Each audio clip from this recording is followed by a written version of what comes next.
So here's what I believe will be the last installment on this titanium muffler, and that is going to be the valve system to adjust the sound of this muffler. Now I'm not sure if people understand what I'm trying to do here, so I made a computer graphics version of the muffler here so you can see what we're trying to achieve. So this will be our valve shaft, which will rotate a valve inside the muffler. We are trying to achieve 3 levels of sound. One is going to be fully open, where the valve will essentially be in its open position, which will give us mode obnoxious. Then in the mid position, where the valve will go to about 45 degrees, I'm calling it stock. I'm hoping that kind of achieves a stock sound, somewhere in between. And then the last position will be it goes fully closed, which will give us the crossing a border late at night mode. Going into, say, a country that doesn't like us, like Iran or Iraq or France, so that the bike is super quiet.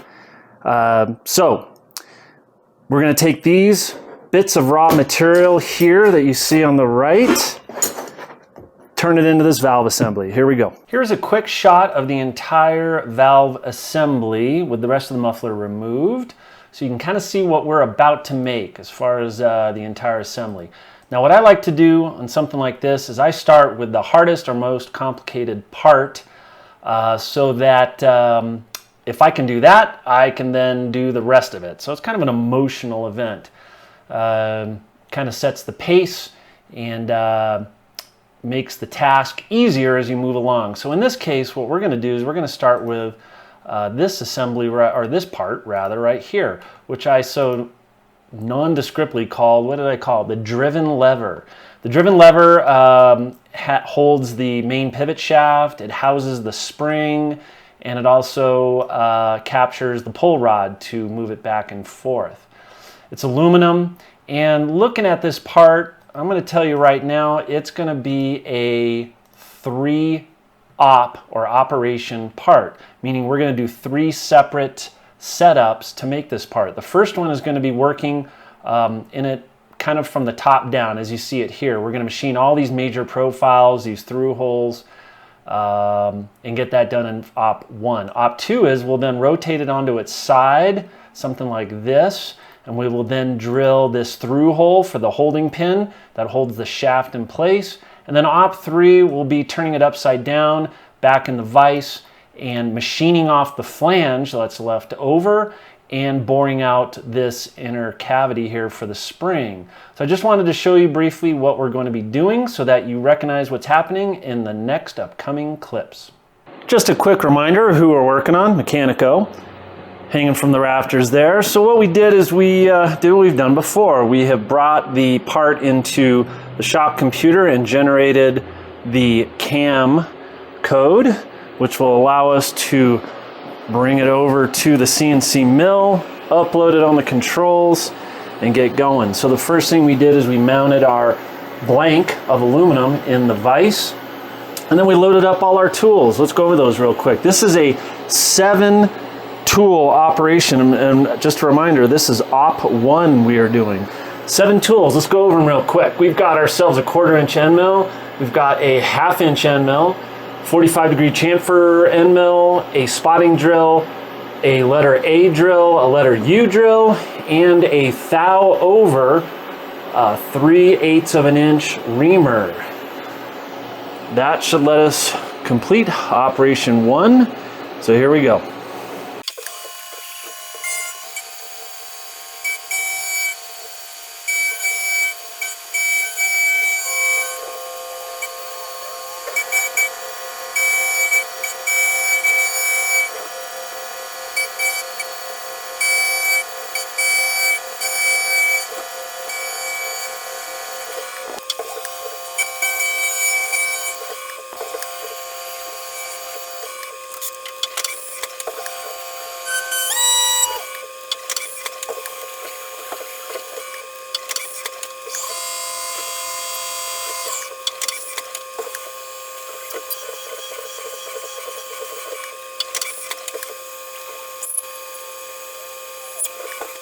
So there you have it. Op 1 is now complete. Part looks good so far. Looks like my 45-degree chamfer end mill is kind of dull. That is a little bit of a burr there on both sides, but we'll be able to buff that out. All right, up comes op number 2. Here we are for op 2, where we've taken the part, flipped it 90 degrees in the vise, and we're going to be doing 2 processes on here. We're going to center drill, because this is a round surface. You always want to center drill before you drill, or that drill will walk trying to go into that round surface. And this is all, by the way, for a split pin that looks, or a spring pin rather, it looks like this will fit in there. I am actually going to be doing this manually. I'm not programming the machine to do this. What you're going to be seeing me doing is operating the CNC mill as a manual mill. It just takes too long to program it for such a small and simple process. Here we go.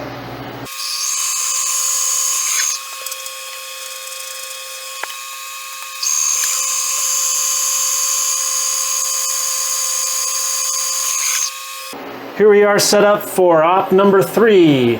We've got our part flipped over, upside down in the vise. We located off that through hole, so that is the center of everything we're doing on this operation. This is only 4 tools. We've got our 1/4-inch end mill, 1/2-inch end mill, a number 1 center drill, and a 3/32 drill. So let's do op 3.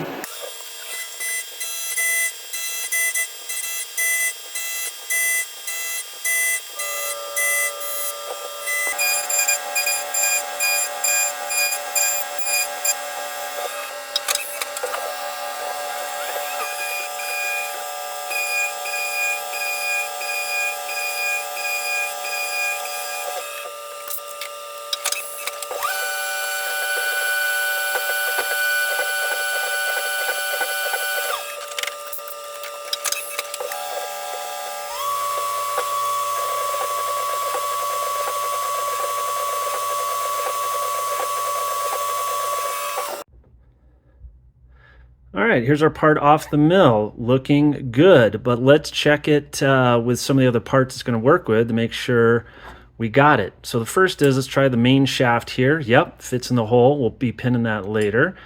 Let's try what I'm going to call the clevis. By the way, this is we're using the stock Brembo rear brake master cylinder clevis. You've probably seen this on a ton of bikes, but why remake it? This one works. What I love about this one is it is toolless. You just slip it in and it clips in place. So that will activate the valve like such.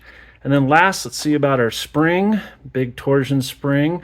And you see I've got multiple holes in there, so we can change the amount of tension we generate with this spring, but it fits. So looks like we got ourselves a good part. I think what we're going to work on next is the shaft.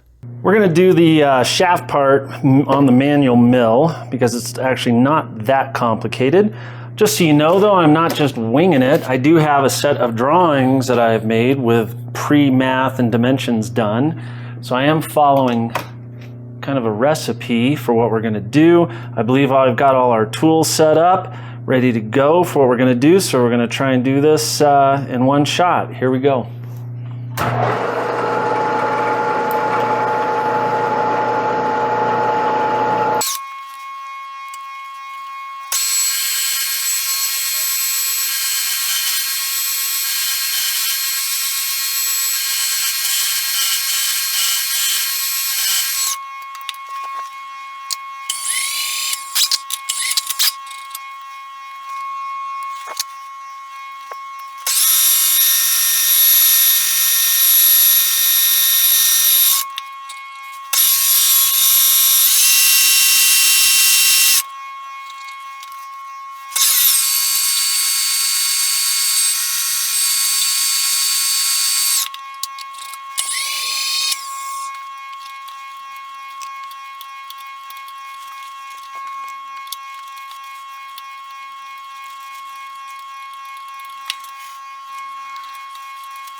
the shaft now in the lathe, all we need to do here is add an M8 by 1.25 thread on the end of the shaft, and it will be complete. Okay, profile is done for the soon-to-be threaded boss. We've got our threading tool in the tool holder. Let's make some threads.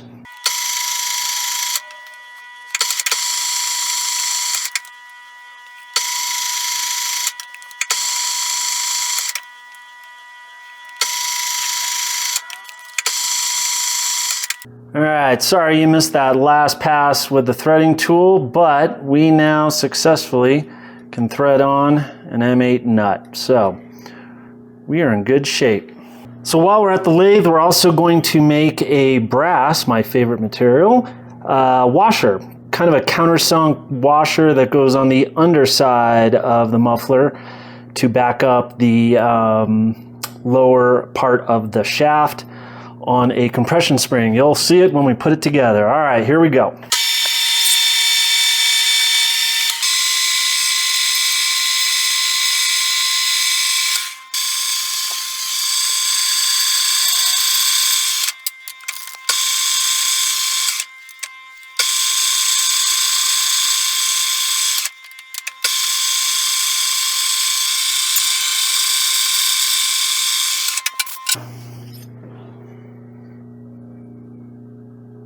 Next part coming up is we're going to make the actual valve plate, which is the plate that attaches to the shaft we just made. You can see in this cutaway shot here. The point of the valve plate is it blocks the passage of this perforated tube, and thus making the gases want to expand longer and more effectively in the chamber in front of it before it exits. So that's what we're doing here with this whole valve assembly, is we're basically plugging up the exhaust system. Now the question is, how much do we want to plug it? And I'm really not sure how much I wanted to do that. So what we're going to do is we're going to make 3 valve plates. What you're looking at right now is a large one, and you can see that actually removes or takes up a lot of the space there in that perforated tube. Then we're going to make a small one, which looks like that. And by the way, I don't think any of these are going to affect when it's in the open position, because basically then it's turned 90 degrees and sideways. But there's our small one, there's going to be the medium one, and then back to the large. So let's make the 3 of them, and then during testing we'll see which one we like. So I went to the bandsaw and cut 3 blanks of titanium to make our 3 valve plates.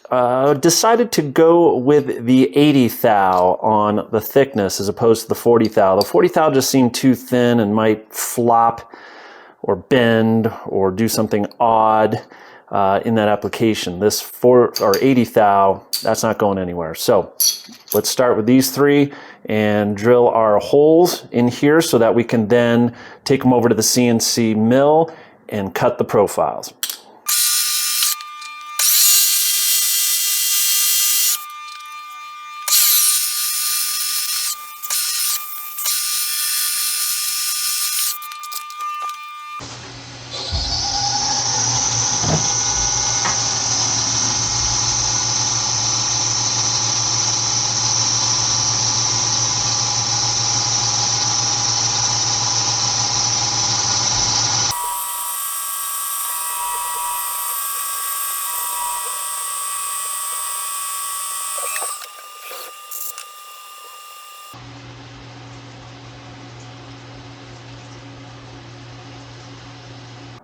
Next part is going to be this bracket assembly that holds the pull rod that activates the valve. We are going to make that from this piece of aluminum, 3/8 thick aluminum.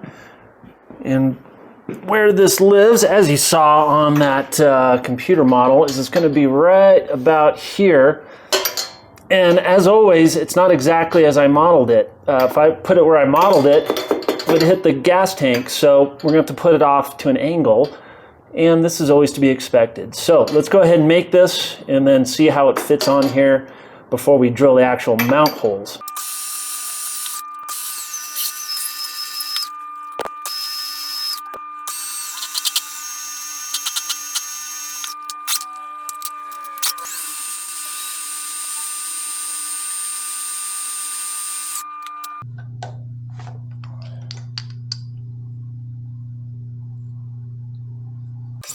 Now we're going to lathe up what I'm calling the pull knob. This is what you actually pull on to actuate the valve and also position the valve.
We already have the pull knob.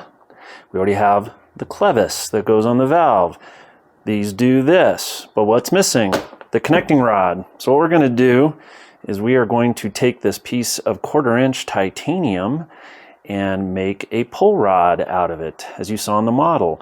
We're going to use a die to thread each end, and we're going to do that on the lathe, which can be tricky if not done properly. So let's see if I do it properly.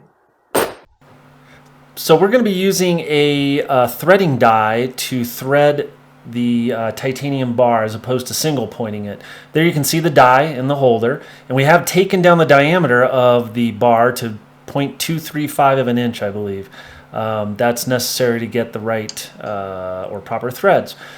The key to using a die is to back it up against something. You saw me putting it up against the back of what we're going to use is the drill chuck. It's got a nice machine nose on it. That'll keep it in alignment. If you do not do this, there is a good chance that die, as you're rotating it, will kind of tilt out of axis, and you'll get some very, very funky looking threads that will not only not work well, but look poor.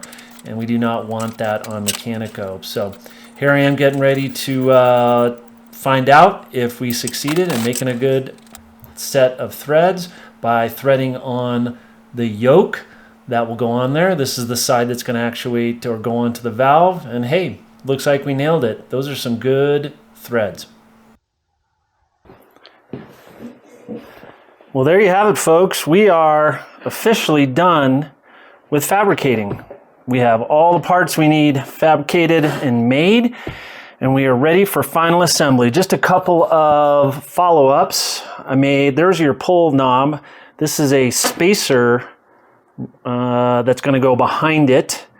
So I didn't show you that on the lathe. Here's all 3 of our valves that we made. I don't know if I showed those lined up. That is a brass stopper that I lathed up and pinned on our pull bar here. That gives us the ability to position it, the valve, in, when is that, the open position or the closed? We'll find out. This is the bracket, or the positioning bracket, finished. You can see it's got the mounting holes and whatnot on it, and those holes relate to these holes on the front of the muffler. Mount on that. And then this is a stainless steel spacer that will go inside the muffler. Behind that, be held in with a small M5 right here, and that will allow us to mount this on and off with 2 M6s without disassembling the muffler. It's an old trick I learned back in the war. Actually, no, I stole that from Remus. They kind of did the same thing on their muffler. So what we're going to do now is we're going to assemble it, and we're going to start with actually packing this internal baffle system with some stainless steel and fiberglass packing that I bought as a kit. I'm going to do the whole thing in fast motion so you don't lose interest, and then at the end we'll have a complete adjustable titanium muffler. Here we go. I used a packing kit from a company called ISW Corporation. I'll put their link in the comments here. They sell a kit that uses stainless steel wiring and kind of traditional packing. It makes for a much more robust muffler. It'll last longer. This is me wrapping it in kind of Scotch tape, because what that does is eventually, after enough cycles, that Scotch tape burns off and just releases the packing and lets it kind of fluff out and do its thing. I should have worn gloves. It was a lot more pricklier than I thought. When I assembled the back end, I did use those Clecos, I think it's Clecos again, before I riveted it back together. I did use copper rivets, because copper rivets are just cool. And those Clecos really make it easy and align everything up. I also did put copper rivets on the front of the muffler. You'll see me do it. Those are strictly cosmetic. You'll also see that I used some gray silicone to seal the end up. Some might say, why bother? Because a muffler is basically a giant leak anyways with that tailpipe. But I figured, why not? It's kind of classy. You don't want it making noise and whispering out the end. If you see that there's a tool I had to make where I took a piece of 3/4 inch or 3/8 rod and ground a tip on it so that I could shove it through the packing and get the valve assembly on there, which you see me assembling now. And so that is kind of the end of assembling that muffler. What you're going to see next in the next episode is us testing it and seeing how we did.